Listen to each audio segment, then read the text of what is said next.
Shalom, shalom, peuple de Dieu, vous salue au nom de Jésus. Que la grâce de Dieu, l'Esprit du Seigneur soit sur vous. Je suis le prophète Shadrach Kitouma, comme vous le connaissez, si bien.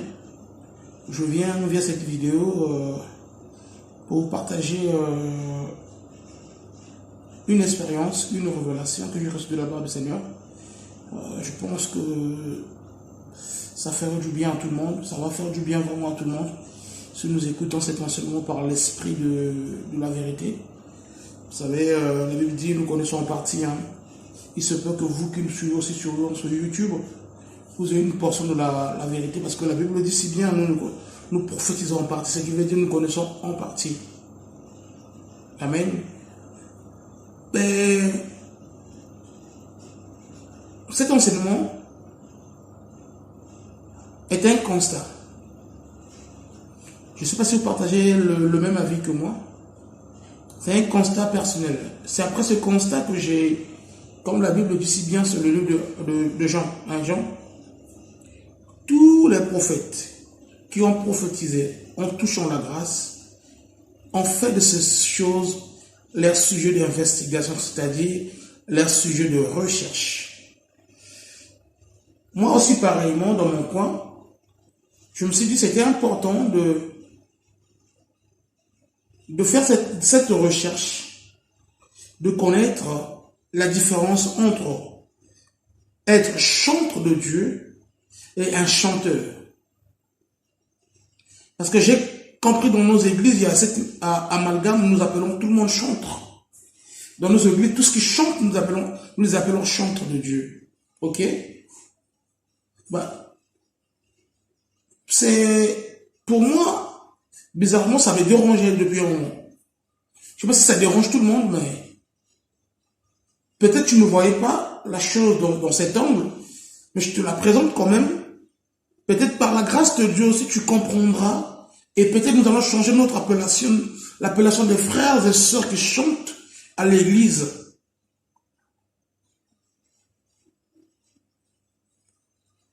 Je dis non, mais bizarrement, tout le monde ne peut pas s'appeler chanteur à l'église. Soit il y a des chanteurs qui chantent pour la gloire de Dieu, qui chantent à l'église au nom de Dieu, mais qui ont une autre motivation. Soit il y a le chanteur qui consacre toute sa vie dans l'église pour consoler, aider et changer de vie. Ok? Parce que j'essaie de faire la différence personnellement. Le chantre, quand j'essaie de prendre l'étymologie du mot chantre, du latin, veut dire cantor. Ce qui veut dire un poète. Et quand tu vas en latin aussi, le même mot donne chanteur aussi. Mais la seule différence, le chanteur ici reçoit le don. Il fait du chant plutôt comme métier, c'est-à-dire il peut composer des chansons pour revendre. Mais le chantre, il est consacré pour l'Éternel. Le dictionnaire dit, il est là pour louer la gloire. Célébrer la gloire d'un Dieu. Après, on donne plusieurs définitions. Il est dans l'église, il protège les rites religieux. Mais moi, je ne veux pas prendre le côté religieux parce que je ne suis pas dans la religion. Donc, la seule différence entre le chanteur et le chanteur, c'est-à-dire le chantre, c'est celui-là qui est consacré, qui ne fait pas du chant son métier, mais qui se dit, je suis là pour apporter la gloire de Dieu, pour attirer la gloire de Dieu sur la terre. Mais comment est-ce que je peux le faire ou je dois le faire? C'est en donnant ma vie comme consécration. Donc, le chantre, en temps normal, le chantre, c'est l'adorateur. Et quand on parle de l'adorateur, on parle d'une attitude, d'un comportement, d'une manière qu'une personne doit adopter. Voilà pourquoi dans le livre de Jean 4, Jésus dit ceci. Je peux paraphraser, je prends la Bible avec vous. Jean chapitre 4, excusez-moi. Ok.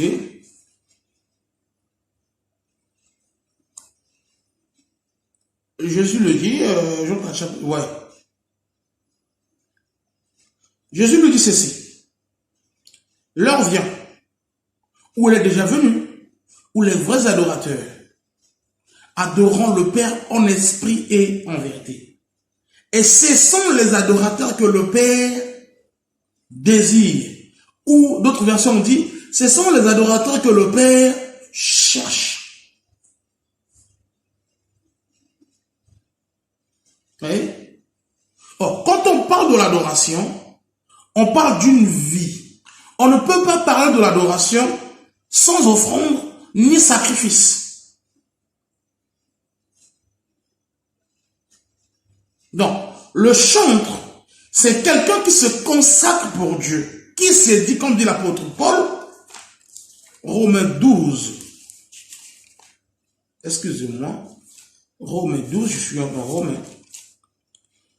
Romains 12 dit, je vous exhorte donc, frères, par les compassions de Dieu, à offrir vos corps comme un sacrifice vivant, saint, agréable à Dieu, ce qui sera de votre part un culte raisonnable.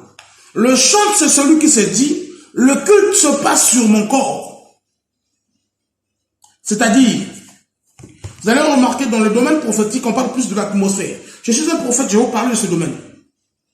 Dans le domaine prophétique, on parle plus de l'atmosphère. On ne peut pas parler de la prophétie si l'atmosphère n'est pas probante. C'est-à-dire, pour qu'il y ait une inspiration, il doit y avoir une atmosphère. Ouais. C'est cette atmosphère qui attire la gloire de Dieu. C'est dans cette atmosphère que Dieu parle. Ceux qui prient, ceux qui ont des relations intimes avec Dieu, ils peuvent comprendre. Je suis en train d'essayer de chercher des mots justes pour qu'on comprenne ces choses. C'est-à-dire, l'adorateur, celui qui apporte l'offrande et le sacrifice à Dieu, il s'est dit, je dois changer l'attitude. Je dois changer l'atmosphère pour que la gloire de Dieu descende. Souvenez-vous, la Bible dit ceci. Il siège au milieu de louanges et de l'adoration. C'est-à-dire, l'adoration et la louange, c'est le cœur de Dieu. C'est là où il vit. C'est là où il se révèle. Mais pour qu'il y ait la louange, pour qu'il y ait l'adoration, il faudrait qu'il y ait accord du cœur.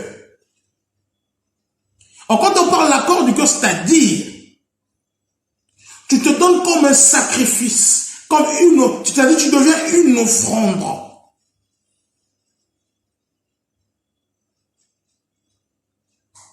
Il dit, donnez vos corps comme un sacrifice vivant. Cela sera de votre part un culte raisonnable. Donc pour dire, je reviens sur le terme, le mot chanteur. Donc, tous nos frères qui composent des chansons, ok, qui composent des chansons pour aller vendre au nom de Dieu, qui composent des chansons au nom de Dieu pour aller vendre, c'est pas des chantres de l'Éternel, mais c'est des chanteurs, parce qu'ils ont fait de leur voix, ils ont fait de ça leur métier. Donc ici, nous ne devons pas tenir rigueur à ce genre de frères, parce qu'ils se nourrissent par rapport à ça. C'est leur travail. Donc, il doit aller au studio. Avant de partir au studio, il doit composer la mélodie. Il doit composer le texte. Il doit chanter avec sa voix. Au finish, pour présenter aux enfants de Dieu le travail abattu. Mais cet homme-là aussi, Dieu peut l'assister. Mais le chantre est là pour Dieu. Je vais vous donner l'exemple du chantre. Le vrai chantre de la Bible que moi j'aime bien, c'est David. Ouais. Je prends le livre de 1 Samuel. 1 Samuel 16, le verset 14. Écoutez ce qui. Regarde le travail du chantre. Il dit ceci. L'Esprit de l'Éternel se retira de Saül, qui fut agité par un mauvais esprit venant de l'Éternel. Les serviteurs de Saül lui dirent, voici un mauvais esprit de Dieu t'agite, que notre Seigneur parle. Tes serviteurs sont devant toi. Ils chercheront un homme qui sache jouer de la harpe. Et quand le mauvais esprit de Dieu sera sur toi, il jouera de sa main et tu seras soulagé. Saül répondit à ses serviteurs, trouvez-moi donc un homme qui joue bien et emmenez-le-moi. L'un de ses serviteurs prit la parole et dit, voici j'ai vu un fils de Isaïe, Béthelmite, qui sait jouer. C'est aussi un homme fort vaillant, un guerrier parlant bien, d'une belle figure, et l'Éternel est avec lui. Saül envoya ses messagers à Isaïe pour lui dire, envoie-moi David ton fils. Et qui est avec les brebis.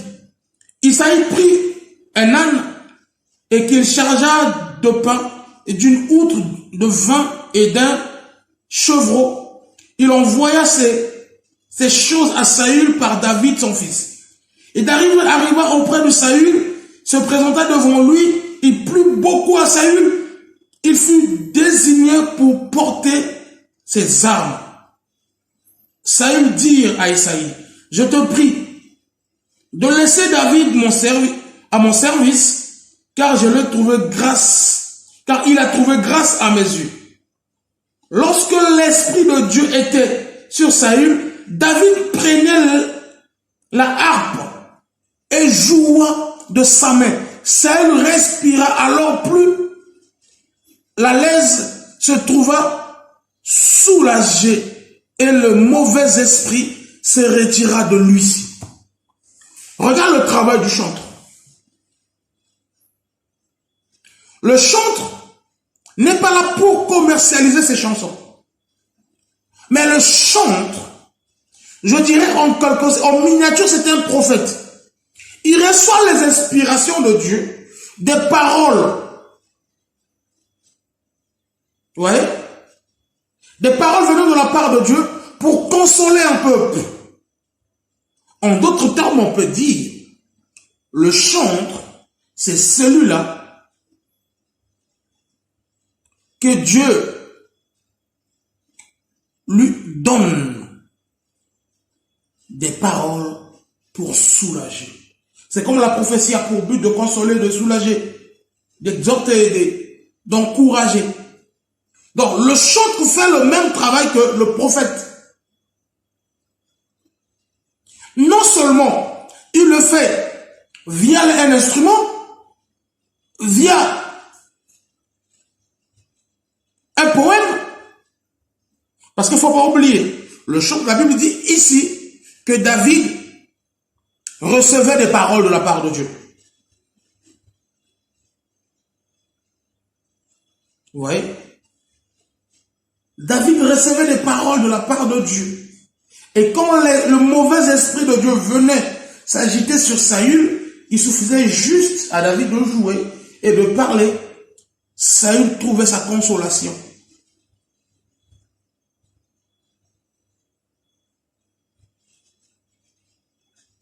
Vous voyez? Le chantre et le chanteur, il y a nuance, mais ils ne font pas le même travail. C'est-à-dire ils font le même travail, mais ils n'ont pas le même but. Ils n'ont pas la même motivation.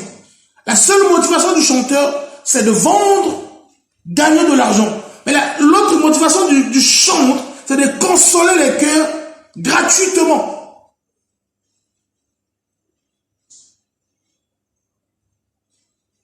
Je vois si on se comprend.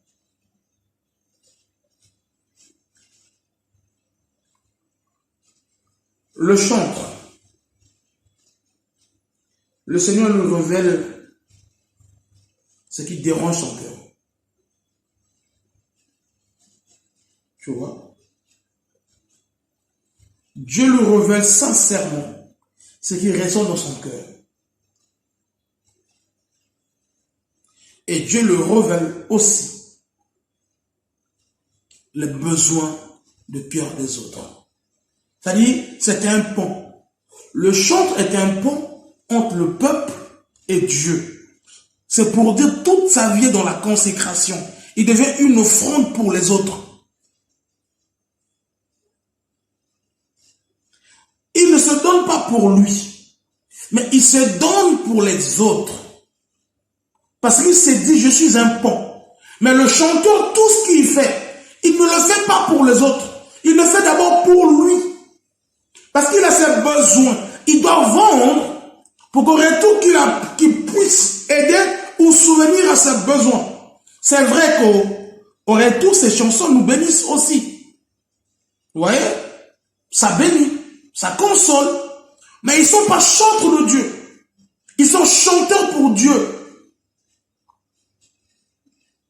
La seule différence, ils prennent des textes bibliques avec leur témoignage. Il ne faut pas oublier qu'il n'y a pas plus puissant que son témoignage. Vous allez remarquer toutes les chansons qui cartonnent, qui nous touchent. Ce sont des témoignages des autres qui nous parlent au fait.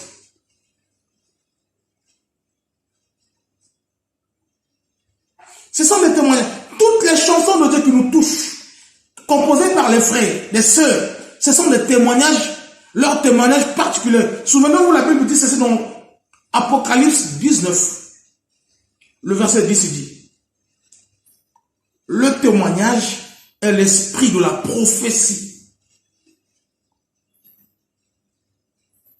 C'est-à-dire, sans le témoignage, on ne peut pas parler de Dieu. Mais pourquoi ces chansons-là nous touchent, ces chansons de témoignage, que les frères composent, ils vont studio, ils composent, ils nous revendent? C'est parce que leur témoignage nous parle aussi. C'est-à-dire, quand tu vois là où le Seigneur a ramassé le frère ou la sœur, et là où la sœur ou le frère sont arrivés avec Dieu, tu te dis, ouais, ça aussi ça doit m'arriver. C'est un témoignage particulier du frère ou de la sœur qui te touche aussi. Ce sont des chansons qui marchent dans l'église. Ce sont des chansons qui font pleurer même des autres. Mais cela ne fait pas de ces frères et sœurs-là des chantres. Parce que dans le but ou dans la motivation diffère au fait. Ils le font pour bénir, c'est vrai, mais le but c'est quoi? C'est gagner de l'argent.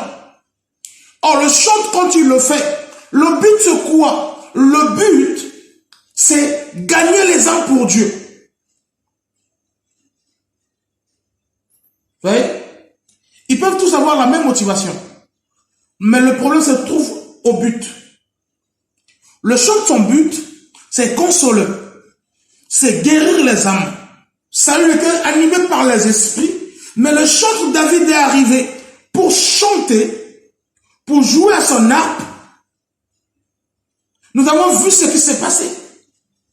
Saül a été guéri.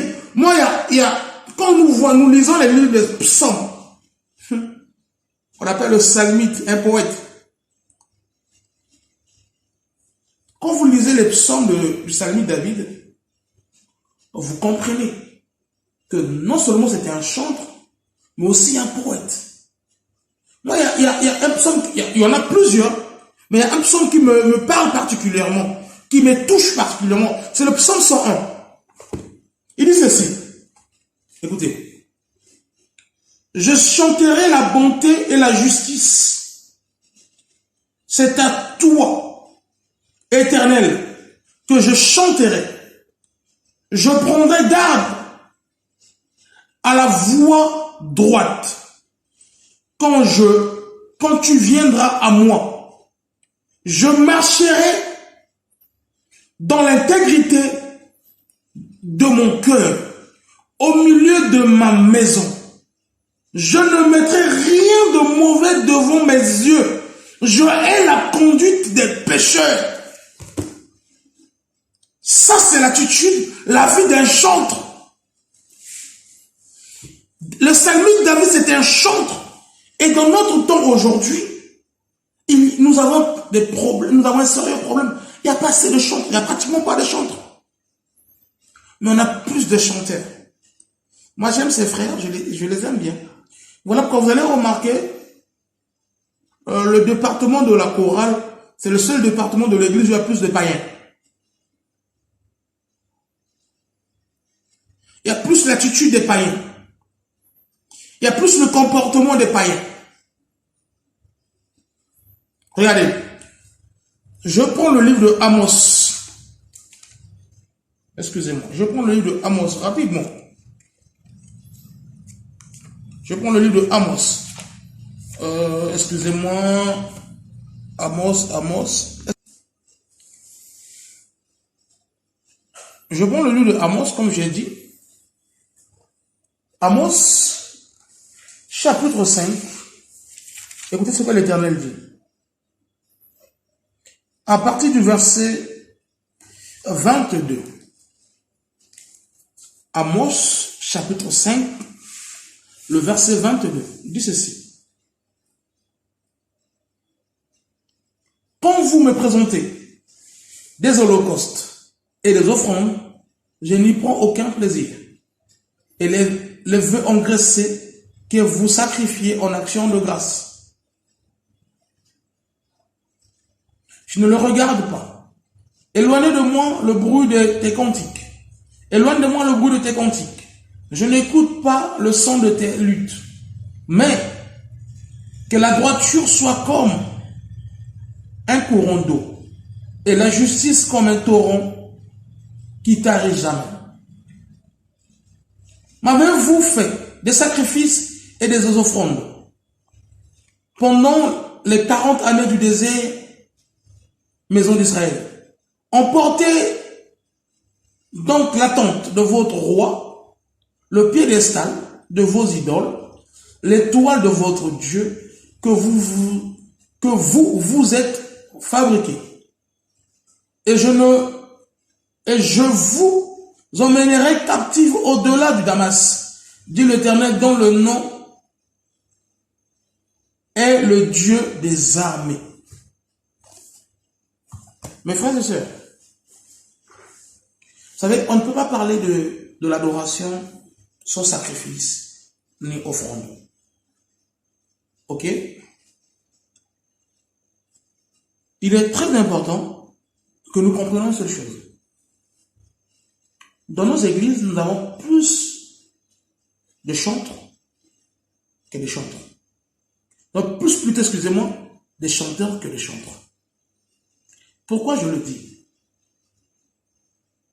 On connaît pratiquement... Regarde ce qui se passe dans les réseaux sociaux aujourd'hui. Quel est le département de l'église qui a été plus exposé? C'est des chantres qui sont devenus des hommes de Dieu, des pasteurs. Ok? Parce que vous savez, il y a un verset imaginaire qui tourne dans la tête des chantres, qui dit que, bien que le verset n'existe pas, ils disent tous que chanter, c'est prier de foi. Ce qui veut dire, tous qui ont reçu le talent du chant n'ont pratiquement pas la vie de la consécration, n'ont pratiquement pas la vie de la prière. On va s'élever, on va à la répétition, on retourne, ça sort entre eux. Excusez-moi, ça fait la pagaille. Mais les dimanches, on va venir chanter. L'essentiel que les gens te voient chanter. L'essentiel, c'est la célébrité. Ce qui vient après, le comportement, l'attitude, la manière de se tenir, la manière de parler, la manière de se mettre devant les gens, la manière de répondre même aux autres. Ils sont fous de tout ça. Parce que eux, ils ne sont pas des sacrifices. Ils ne peuvent pas faire ces sacrifices-là. Ils ne peuvent pas devenir des offrandes pour Dieu. Or, le chantre, c'est une offrande. Il ne vit plus pour lui. Il vit pour les autres. Il se dit, je suis qu'un pont. Regarde tout ce que David nous a laissé comme des cantiques. Donc, tous les livres de psaumes. Mais est-ce que nous savons que c'était sa vie? C'est sa vie que David a parlé. sa relation avec Dieu, son expérience avec Dieu. Paul le dit dans Thessaloniciens, il le dit, c'est bien. Je ne prêche pas seulement l'évangile, je vous donne ma vie. C'est même là où l'apôtre Paul dit, si je vis, ce n'est plus moi qui vis, c'est Christ qui vit en moi. Parce que Paul savait, il devait devenir une offrande. Voilà pourquoi quand Barnabas va dire à Paul, ne va pas à Rome, il y a la mort, il dit, la foi triomphe sous la mort. Parce que Paul savait, il était devenu une offrande pour les autres. S'il ne partait pas à Rome, l'empereur n'allait pas écouter la parole de Dieu. Et pour que l'empereur écoute la parole de Dieu, il doit partir. Il doit obéir à la voix de Dieu et non à la voix des hommes. Regarde la vie des chanteurs aujourd'hui. Le chanteur, c'est celui-là qui veille sur son image. C'est celui-là qui veut devenir star. Tout ce qu'ils font, ils mettent sur Internet. Parce qu'ils veulent influencer. Le chant n'est pas dans l'influence, mais le chant est dans la vie de Dieu. Le chant, je répète encore, le chant n'est pas dans l'influence, le chant est dans la vie de Dieu, la consécration. Mais le chanteur, il est dans l'influence, il veut influencer les gens, il veut que les gens puissent le voir, il veut. Regarde, il leur dit ceci. Quand vous me présentez vos holocaustes et vos offrandes, je n'y prends pas plaisir. Quand nous chantons à l'église, là, Dieu ne prend pas plaisir de tout ça. Il s'en fout. C'est pas parce que tu as la belle voix que tu vas tirer la gloire de Dieu. C'est ta vie qui attire la gloire de Dieu. C'est la vie du chantre. Il y a même ceux-là qui chantent à l'église déjà, ils pensent au selfie. Chantent. Alors, ils cherchent déjà comment est-ce que ça va être sur l'internet. Comment est-ce que les gens vont voir comment est-ce que j'étais à l'église. Non. Tu n'es pas chantre de Dieu. Tu n'es que chanteur. Voilà pourquoi tu cours derrière ta gloire. Tu cours derrière ton image. Tu veux que les gens puissent te connaître. Tu veux être connu. Tu veux être reconnu des hommes et des noms de Dieu. Et Paul le dit dans 1 Corinthiens. Oui, c'est dans Galates 1er 10, il dit. Est-ce que c'est la faveur des hommes que je désire? Ou celle de Dieu? Et si je plais encore aux hommes, je ne serai pas serviteur de Dieu. Est-ce que c'est la faveur des hommes que tu désires ou celle de Dieu? Et si tu désirais appeler aux hommes, mon frère, ma soeur, toi qui se dis chante, tu n'es plus digne d'être serviteur de Dieu. Il ne prend pas plaisir, dit. Mais quand vous me présentez les veaux engraissés, que vos sacrifices et vos actions de grâce, je ne les regarde pas. Tous les efforts qu'on fait pour satisfaire Dieu, il ne voit pas ça. Il est loin de là. Est-ce que vous savez la puissance, comment être chanté et puissant?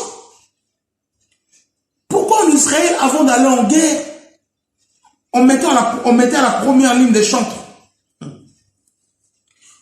Allez dans le livre de 2 Chroniques 20. Israël était attaqué par une multitude de peuples de partout. Mais le roi Josaphat va penser, allons consulter le prophète. Le prophète va leur dire, quand vous allez partir le matin, mettez les chantres au premier plan. La Bible dit, ils ont juste commencé à adorer. Ils adoraient seulement la gloire de Dieu. Mais comme il siège au milieu de louange et de l'adoration, il est descendu là, dans le désert de Tokwa.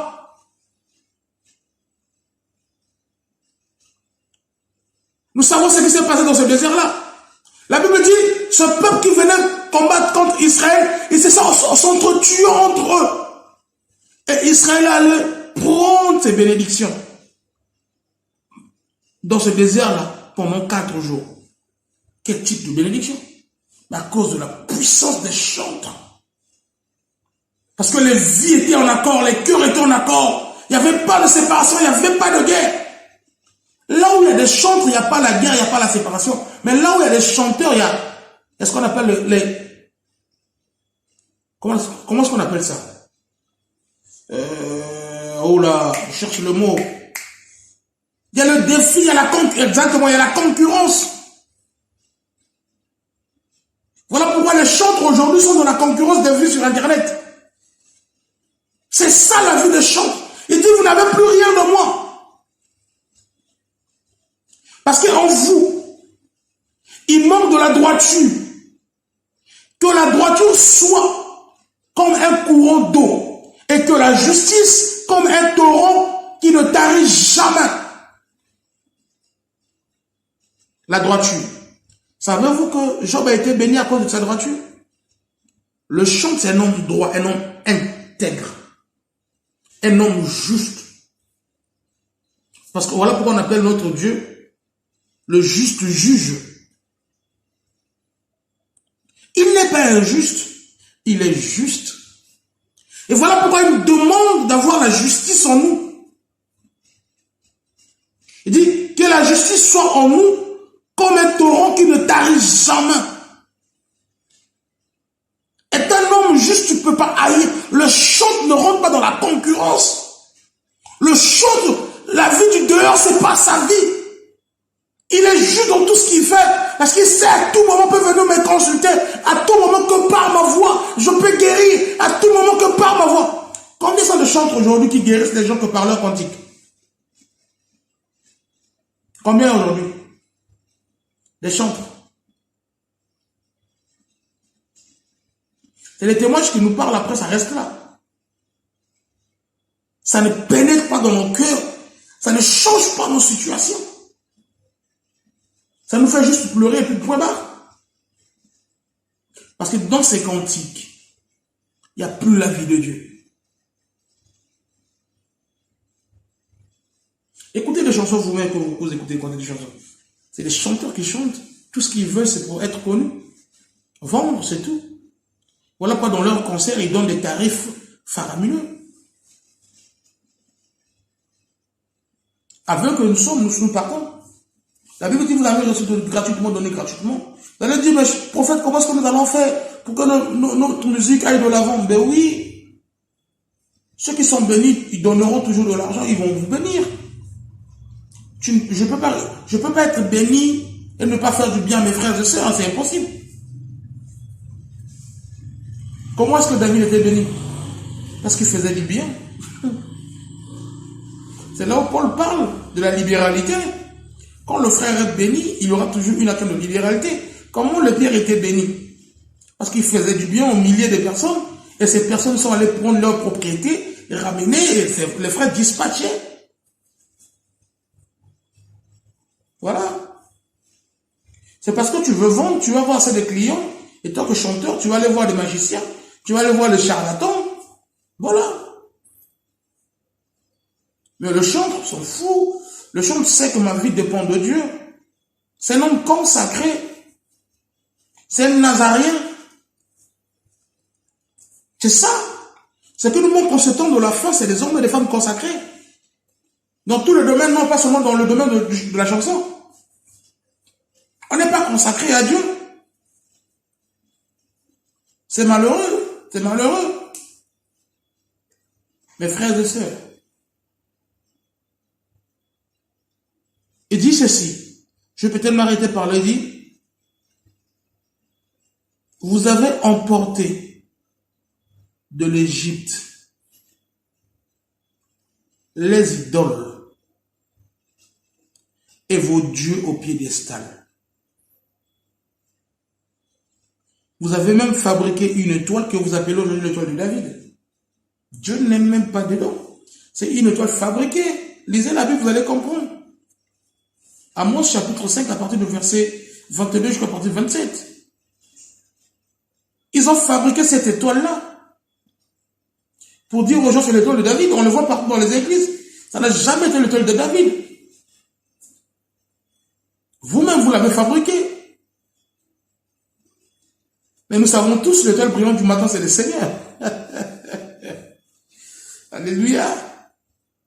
Et Dieu est Dieu. Mes frères et sœurs, pourquoi j'ai dit ces choses aujourd'hui? C'est juste pour que nous sachions au moins faire la différence entre le chantre et le chanteur. Le chantre, c'est celui-là qui a donné sa vie à Dieu. J'ai donné tous ces versets juste pour que... Parce qu'il ne faudrait pas dire non, le prophète dit des choses, tu ne donnes pas des versets bibliques. J'ai donné des versets bibliques pour que tous nous comprenions, que nous arrivons. Nous comprenons les Écritures, que nous arrivons à faire la différence entre le chanteur et le chanteur. Tu vois, ils peuvent tous avoir la même motivation, mais le but diffère. La motivation, c'est que les enfants de Dieu doivent être consolés. Ouais, mais le but du chanteur, en aucun cas, c'est un but lucratif. Mais le chanteur, c'est le but lucratif. C'est-à-dire, derrière ces chanteurs, il doit gagner de l'argent, il doit organiser des concerts, donner des tarifs. Voilà. C'est comme si tu vendais le message de Dieu. Imaginez que vous venez au culte, on dit, bon, avant de prêcher le message, le prophète, avant de prêcher, je mets un tarif. Parce que le chanteur, à la base, c'est un poète. Le chanteur reçoit des messages venant de la part de Dieu. C'est un poète. Il écrit. Sa vie est consacrée. C'est comme on dit dans le monde, les poètes avaient une vie consacrée. Quand on parle de Baudelaire, les Baudelaire, c'est des hommes qui étaient consacrés à la lecture, à la poésie. Mais c'est ça la vie du chanteur. Il est consacré à ça. Après, le but diffère. C'est-à-dire, le but du chanteur du chanteur diffère. La motivation peut être la même. La motivation peut être Christ. Mais le but, c'est quoi? Le but, c'est l'argent. Tu ne peux pas servir Dieu avec l'amour de l'argent. Le chantre n'est pas dans la cupidité. Le chantre dans la consécration. En tout cas, bien aimé, je pense que c'était ça le message. Ceux qui vont comprendre, comprenez le message. En tout cas, que le Seigneur vous bénisse encore. Que Dieu vous assiste encore. Que le Seigneur fasse bien. Au nom puissant de Jésus. À nous revoir pour la prochaine fois. Que Dieu vous bénisse.